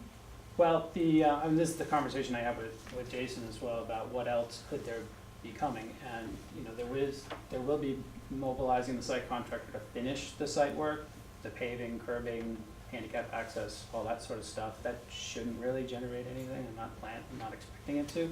There's landscape work to be done, and that hasn't even started yet. That consultant hasn't gotten going on construction administration services yet. But also, I don't anticipate much change in their scope. I mean, it's basically pick out the plants, put them in the ground. But the mechanical engineering, structural is pretty much done at this point as well. It's really MEP that's ongoing. I don't expect anything, haven't heard anything, don't plan on anything from them. And our services in architectural, and that's about it. That's currently ongoing, will be ongoing through the end of the project. Any other questions? Go ahead, Dave. I'm just looking at this and I'm wondering if, I'm looking at the 1, 2, 3, fourth paragraph that tells us that there was some incorrect screening that went on, right? I'm sorry, I don't So, have. I'm sorry, that's what, Yeah, Jeff. the final determination that CTA site contractor had not properly screened the excavated soil. Right. And that resulted in extra charges. Yep. Is that a candidate for a back charge? I think that's a conversation we can have with them. I think at the time, there was such a concern about schedule and pushing CTA to, or I should say not pushing CTA so that they would not hit us for a delay claim, that we felt like we were all trying to work together to get everything solved. And if we had really kind of clubbed them over the head with, hey, you owe us for 5 extra site visits by our geotech, we felt like we'd start the fire that we didn't want to burn the house down. So maybe at the end of the day, this could be part of a global conversation, but at that point, we didn't want to broach it. So with two ways to move forward on this, we can approve those 2 items tonight, and defer conversation on other items that kind of may go against it down the road, or we can just hold it. I think Jeff has heard the reaction from the committee. We can hold that until we have kind of the further conversation down the road. Is there any sense of where the committee wants to go tonight? Go ahead. I just had a quick, so is it fair to say that if this didn't happen, we'd be having a conversation about extending the deadline, and we'd have to incur costs at the end of the project because it would have gone longer? I mean, I think that the reality is if we told CTA, we reached the limit on geotechnical, and now we've got to hold a committee meeting, get a fee proposal, we've got to hold a committee meeting to have a discussion about extending the geotechnical services. It may have led to a discussion about extending the schedule. I mean, at that time, there was a lot of anxiety from the contractor about site work because they were trying to get the foundations in so they could build something. And I really think from their perspective, any delay was going to go running right up the So we'd be flagpole. having a different conversation about spending roughly more money.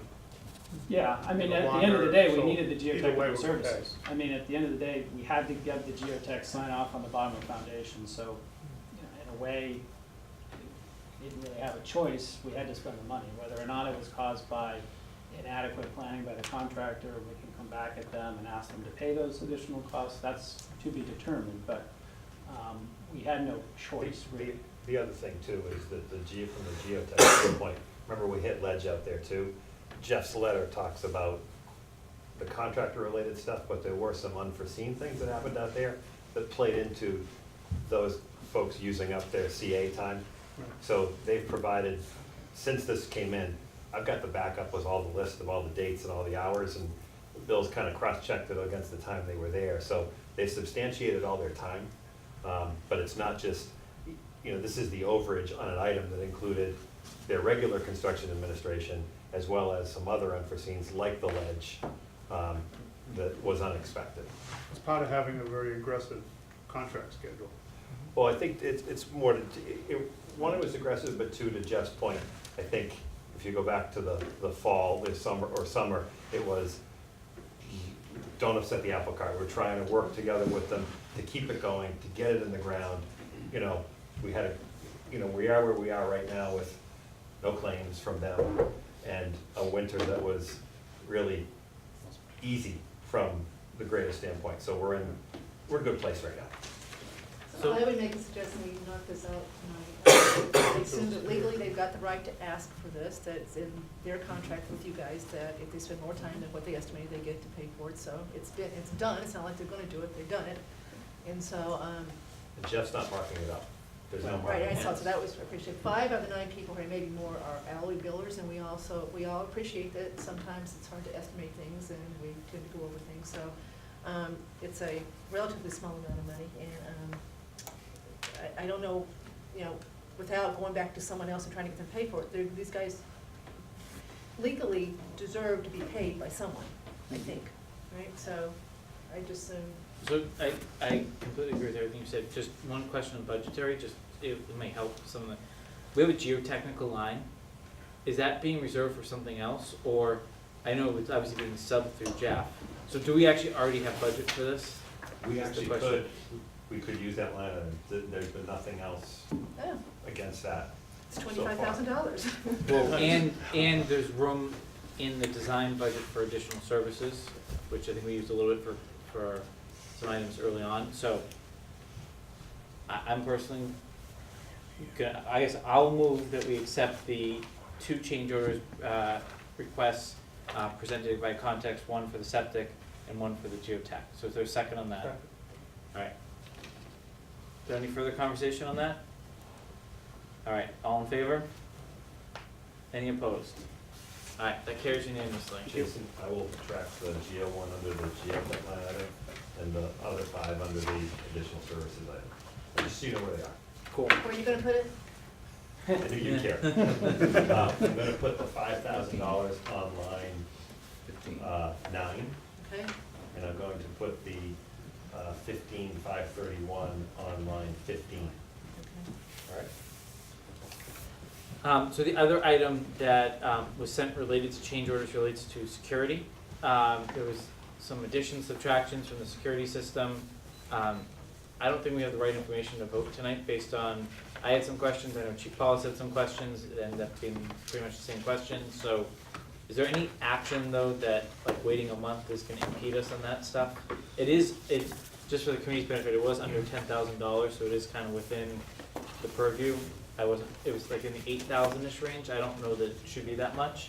But I guess Bill and John, I'm looking to you. I think the bigger issue, Jason, is, I just confirmed with Bill, is that it's not just, so that's for the equipment that's been changed, so put a camera here that wasn't there or whatever. There was some horse trading, but the issue is if there's any, equipment in new areas, we're going to need to pay the electrician to put the box and the conduit to connect that together. So that's the bigger issue right now because of where you see the walls upstairs right now. By the time there's sheetrock on both sides, that becomes harder to do and more expensive. Which is, correct me if I'm wrong, we just finalized with Signet last week, and I think the RFP went out last Thursday. Last Thursday went to CTA to get the cost for those electrical items, so that's, and then. That's the more important piece right now to us, that, you're right, the Signet piece can wait a little bit, but it's more the back infrastructure. I don't know if we can wait. Well, you need the price So back. we need the price back, but I don't know if we should be waiting. When's our next meeting? I think let's you see know? where it comes in, Yeah. see if it's within the kind of auto approve or not, Good point. but Good point. I think we know, yeah, so. So I guess you can ignore what was in the packet for that. With that, Tom, you're finally up. Sorry that you weren't as high on the agenda this time. So, Tom has graciously agreed to come back. I told him he didn't have to come, but that's just the dedicated employee that he is. He's been feverishly working to get, I think, their proposals that he came before us last time in front of MTC as kind of a sanity check. I went to a meeting, they didn't have a quorum, I was gonna try and move things along, they then had the snowstorm, and then I think they had something posted for today and canceled it probably because they didn't have a quorum. Posted for tomorrow. Alright, so they posted for tomorrow. I know you kind of gave us a initial pricing and an updated pricing. What I wanted to do is have Tom, because he offered to come, just articulate what is important to purchase now, get our authorization to kind of move forward with that. He explained to me last week when we were together some of the things that need some advanced programming, and given that he's doing a lot of it, you know, I think we need to be cognizant of his schedule too. There's only one IT professional in the town, so just wanted to kind of get certain things ahead of moving forward, which, based on the conversation we had last time, I deemed, you know, there wasn't a lot of people pushing back other than maybe on pricing. So I guess, Tom, why don't you tell us what would be great to get approval on tonight, and if there's been any major changes. I think the budget has worked actually in our favor, which Yes, so, always is helpful. I have worked on some of the pricing, gotten some negotiated pricing down, through discussions with individual members of the MTC, you know, reviewed some of the quantities of things, and then, you know, talked to the vendors, got more formalized quotes. That's why you're seeing some changes in here. And actually, the amount that I gave you the other day has actually decreased a little bit more because, as luck would have it, the main copier here in the fire department is starting to get on the fritz, and the repair cost of that was going to be $750. And essentially, I said, I can't justify spending $750 to repair something that is on, as the technician put it, the do not resuscitate list from the vendor. You know, when some of the smaller units that are proposed are just under $1,000. So for an additional $250, give or take, we're going to address one of these printers within the operational budget this year. So as far as goes for priority, I'm looking at the network switches specifically. Beyond that, you know, access points, then phones, and then copiers, essentially, is what copiers and printers. Like Jason alluded to, the switches will require some configuration to make sure that all the network changes are going to be appropriate, and I would much rather do that at my desk, at my leisure, when I have quote-unquote free time, which can be, you know, any day, or, you know, any week I can be straight out with other issues. Also, like Jason alluded to, I have not put the plan in front of the full MTC yet. The plan is tomorrow to do that. So some of these numbers still are going to flux a little bit. I do expect them to come down and not go up. You know, I had an epiphany of a potential design change, but again, I want to bounce that off the committee as well, and that would certainly result in some savings as well. So like I said, right now it's really the networking piece that I want to make sure that I have the opportunity to get my hands on and have them on site well in advance of when we might be able to put them in, because, you know, as soon as that server room is ready, I want to start building it, and because your security is based on it, dispatch is going to be based on all that equipment being in place and ready to go. So, I don't have it in Excel, I have it in PDF. Yep. What is the sum of those amounts, just It's- if we were to move the items that, Give me a moment, I can do that. So what's the ask? exactly, yeah.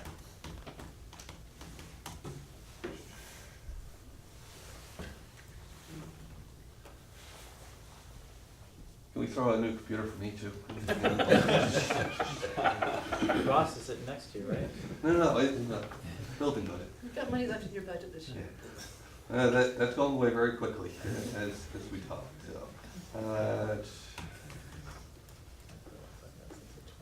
So we are looking for the things that I marked as priority one, just under 15,000. That's the network switches? Yes, that is correct.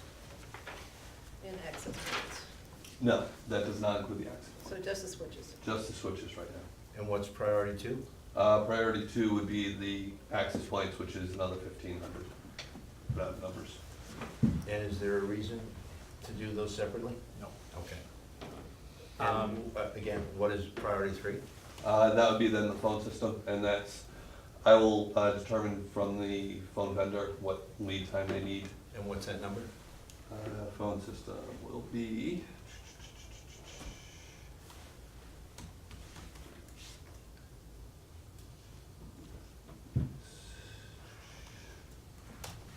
phone system would be another 16,000 roughly. And the final priority for? Would be the copiers and printers.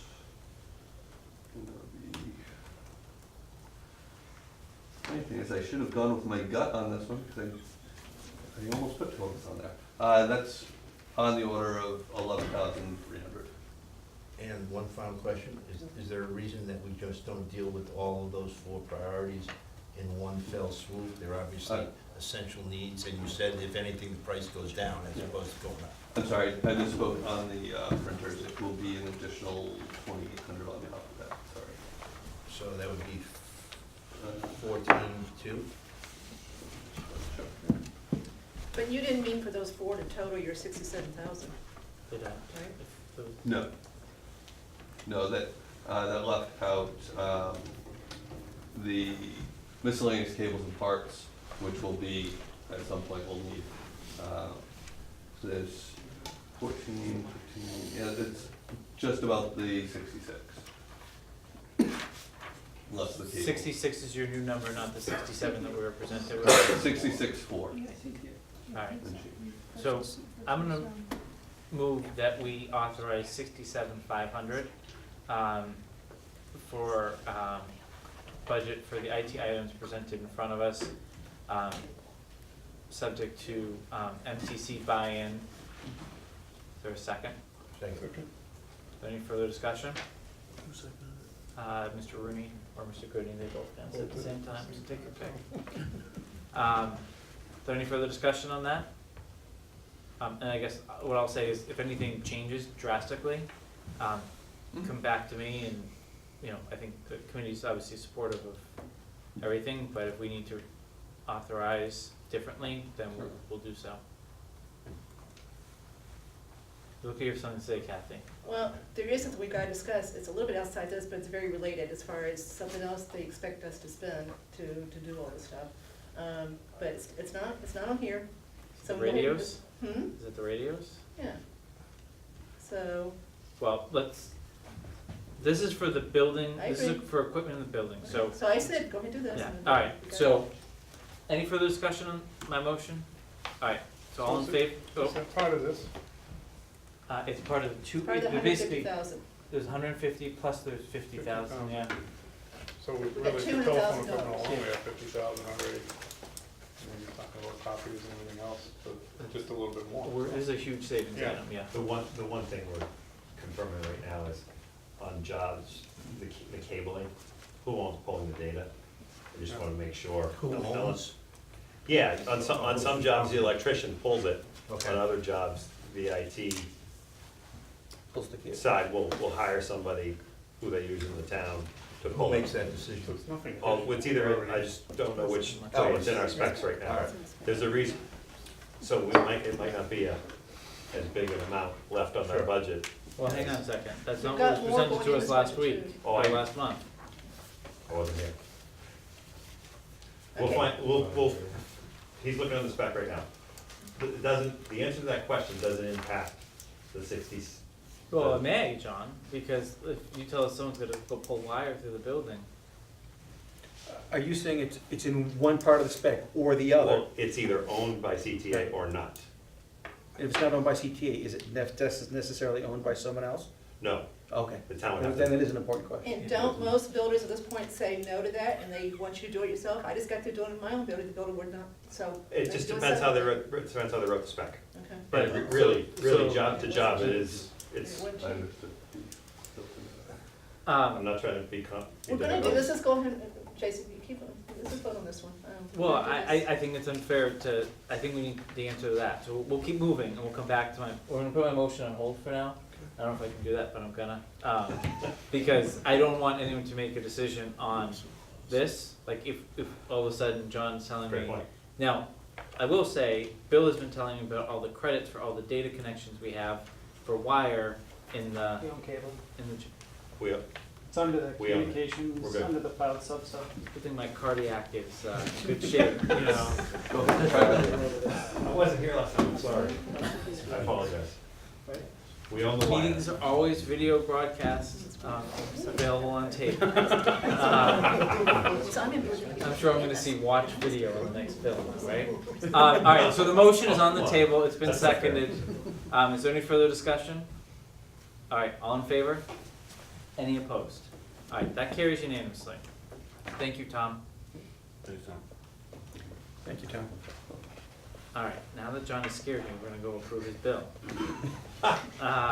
There's no watch Jason, video on it, thank At you some very much. point though, I will do that under other business.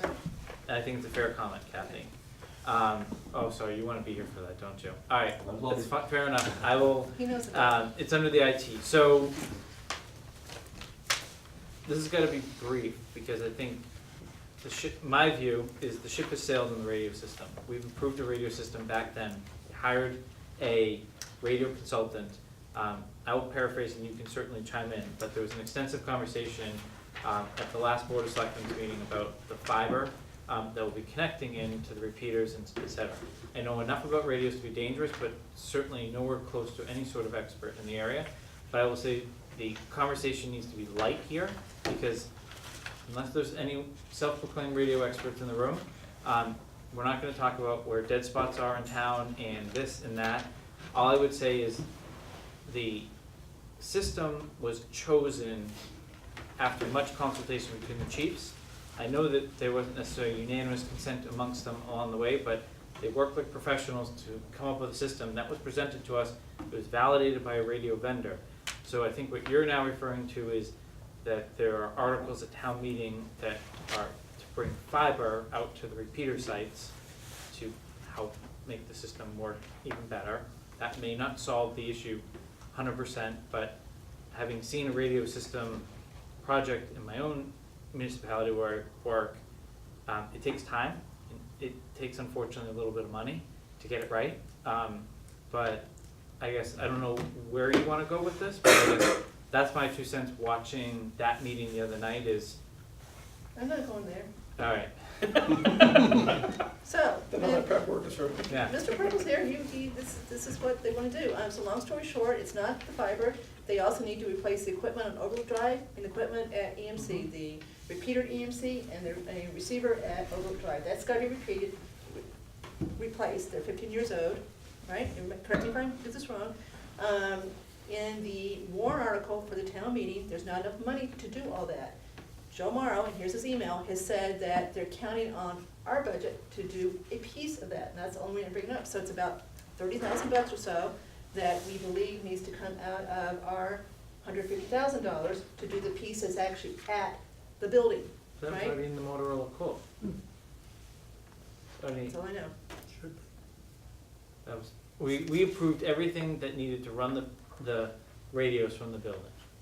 Right, Okay. off of your existing system, your existing outside the building. Right, because we had extensive conversation that we couldn't fund Overlook and EMC Right. for, because of, But what's currently located, I don't know which building, this building or that building, and needs to be relocated and replaced at the same time, I believe, is what the discussion So- at this point is. I when- can't answer that for you right now. Alright, so I'll have John come back with that, but I'm expecting it's already in the Motorola. Is the impression I've been working under. Yeah, let's, Because we had extensive conversation of what's in the building, what's not, anything not in the building or not on the site or physically on site or bringing fiber to the site was outside of our budget, so. You got your homework. yeah, it's been months. And that email from Chief Morrow is when? It was February 19th, and it was to Chief Paulus, myself, Tom, Mark Purple, Brian Valentine, and Lisa Braccio. He says the cost will probably be half of the $60,000 as far as what's needed. And at the Board of Selectmen meeting the other night, Mr. Purple said that he thought that's where that half was gonna get paid for, because we were trying to do the math and it doesn't add up as far as what has been set aside, but so there's not enough money right now in the warrant article for capital to pay for it all, so they're counting on half of that $60,000 to be paid for from our budget, and I hope you're right, I hope it's in the $350. I mean, Chief, you were part of the Motorola discussions, I don't know. I know that, I know the discussion was the antenna that's right outside the building here, or whatever system that does with the home base, they thought about moving it to the townhouse. But they thought that they could save money and get the same service if we moved it to the building, which would then be part of the project budget. So, The radio guy. come on in. Come on in. Welcome to the hot seat. This private to the front. Sorry, Dan. Thanks, Danny. If you don't know the question, you can say, I don't know, and walk away. So we're having discussion about infrastructure for the actual new public safety building, and to understand that there's a repeater that needs to move down there, but instead of moving, it's gonna be replaced. Are you, I guess the question is, are you aware if that is in the Motorola bid specs? And, or did you have any involvement with that? For the, under the public safety Mm-hmm. building. Yeah. I don't believe it's in the spec for that. That's going to be in the RF system warrant article. It's different from. My point? Dana, I think we're talking about what's out here now that we're gonna move to the townhouse is now moving to the building? Is that what I'm thinking here? Originally, it's not the repeater, it's the receiver site, so it just basically listens. The voter Yeah. comparator, right? Yeah. Correct. Well, it's the receiver to go to the voter comparator. Yeah. Originally, it was going to go to the public safety building, but the public safety building isn't really a feasible location for it. It would be deaf as a haddock there. So we were looking at a place to move that piece of equipment to better serve around here. So I don't know if that was specifically budgeted for in the public safety building, or if that was going to be part of the overall RF project. So, If it's in the Motorola quote, if it's not in the Motorola quote, then it is not in. I think the only thing in the public safety Motorola budget right quote now. was for the dispatch consoles, correct? It was for the, that was the whole. so I host of think, radio- so whole I think host you of have your radio homework, John. Yeah. Town meeting is 2 weeks away, 1.5 weeks away. We'll So, figure it out this week. yeah, How about that antenna that's now going on the building? That's gonna be brand new. But is that part of? That was, Motorola that was, quote? that was in the Motorola quote, yes. Okay. I don't believe the receiver site, moving the receiver site was part of that. alright, so we'll circle back. I don't think, there's nothing we can do with it tonight, so I think it's important to be aware of though, if someone's quoting numbers from our budget that we haven't approved. Are we good with that? Vertex invoice. I'll move that we accept the Vertex invoice as presented. Is there a second? Any discussion? All in favor? Alright, carries unanimously.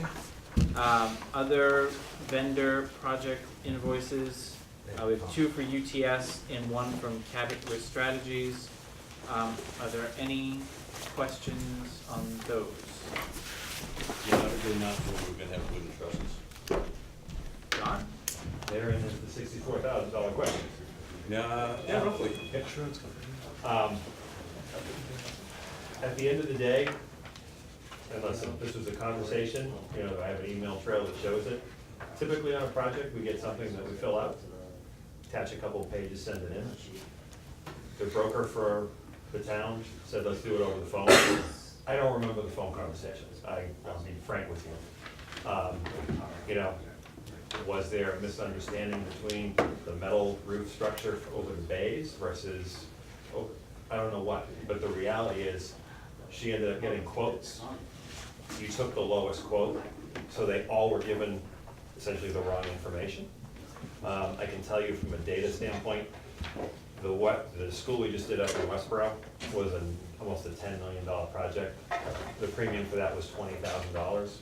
So this coming in at just over 30 at the end of the day is the right price for this.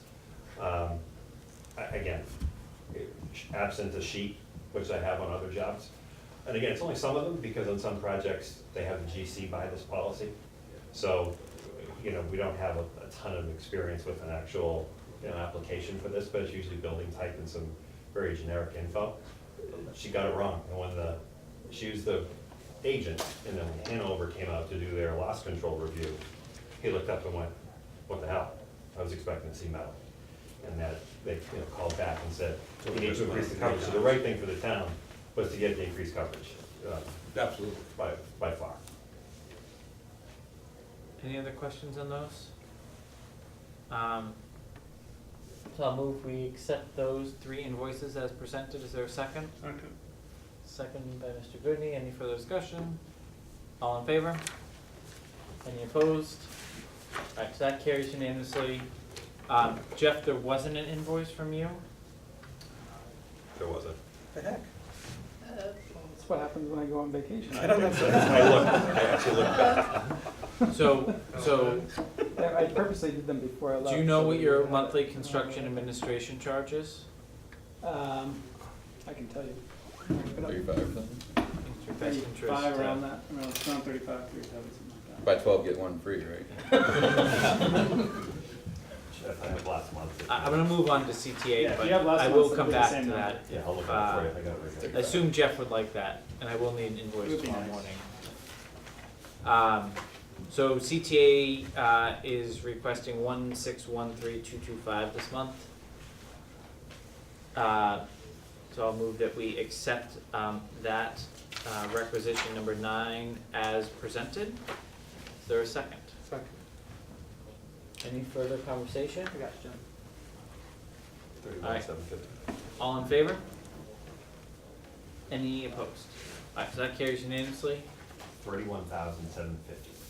Okay, so then I will, move that we approve, an invoice for Context for the month of February for a monthly construction administration, the amount of $31,750. Is there a second? Second. Any further discussion? All in favor? Any opposed? Alright, project budget update. You've got the most current budget, most current information from Heidi is on the expenditures pages, for those pages 2 and 3. I've decided to have mercy on your eyes and now split this into a couple of pages. Thank you. You're welcome. Again, I think on the contingency page, again, this one I couldn't really help you because we split your eyes because I started to track the individual change orders off to the right as well, just so we can see where each of these PCOs end up. You can see the 5 for this week, or the 3 for this week by the committee plus 2 for golf are highlighted in orange. And again, there'll be some changes to the front cover for next week. I will add in the additional sub-consultants for context. I will add in the computer and network charges that were just talked about.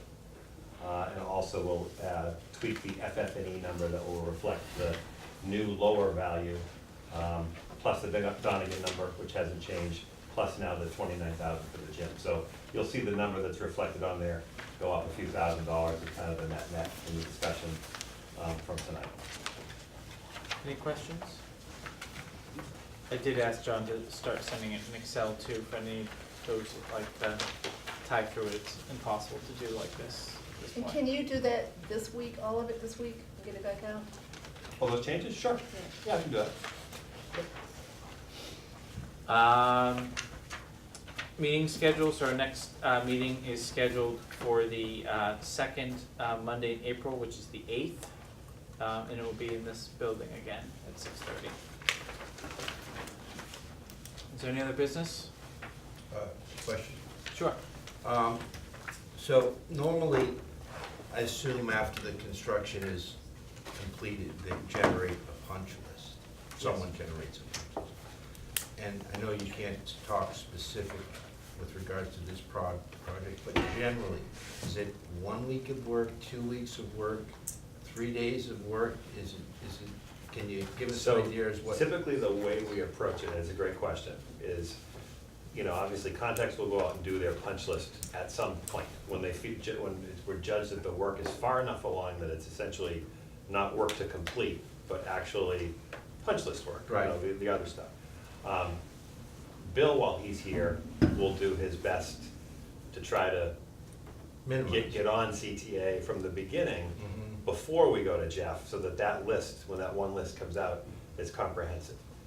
Obviously, the best case scenario is that they get done before everybody moves in, they get as much of it done, but invariably there will be stuff that will lag after. Okay. And it's important for us to try to get as much of it done and identified early, because perfect example, they're done, the painter has left the building, the furniture guy comes in, he marks the walls up. Then all of a sudden on the punch list, there's a number of items, fix the paint. He doesn't own it at that point. Nobody does. So in our experience, and I'm sure in Jeff's too, the sooner we can get the punch list done and addressed and minimize what's still open when you hand over the building, it's better for everybody. The building will be substantially complete when you get it, it has to be. That's the date they've tied to. But as much of the work, we're gonna push them to get as much of it done as we can. But I would typically tell you that, it's 2 to 3, every job is different. It could be a couple weeks, it could be a month, but they're still here after the people are starting to move in. Okay. John, you might be able to speak to this as well, but it's also important in a public safety building that you get the contractors out of there. Once you've got public safety professionals working in the building, you don't want to necessarily have contractors wandering, or not wandering, but doing their work. Yeah, one side you've got law in the enforcement, the other building side is where 24 hours there's- people living there. There's Right. there's You wanna records there, minimize the there's impact. private conversations, there's events that are happening there that shouldn't be, out in public. And you can maybe say how it kind of Yeah, it went down wasn't- in Weston, but. It wasn't too disruptive. Yeah, but we did have a little bit of overlap where there were contractors in the building, but we did try, as John was saying, to make the GC aware that this is not just your average Right. project. You've got to finish as much as you can before. we That's a allow great these guys point, to because move. they also realize this isn't a normal building once it gets inhabited. And it will be more difficult to get them into Right. certain spaces. The detention area starts being used, well, we might not be able to let you in there to fix something in detention cell 1 Right. with the plumbing, because there's people using some of the other cells.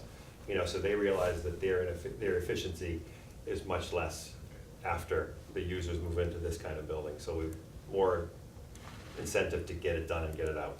Thank you. Any public comment? All right, motion to adjourn, is there a second? Okay. Second by Mr. Goodney, all in favor? All right, we're adjourned, thank you.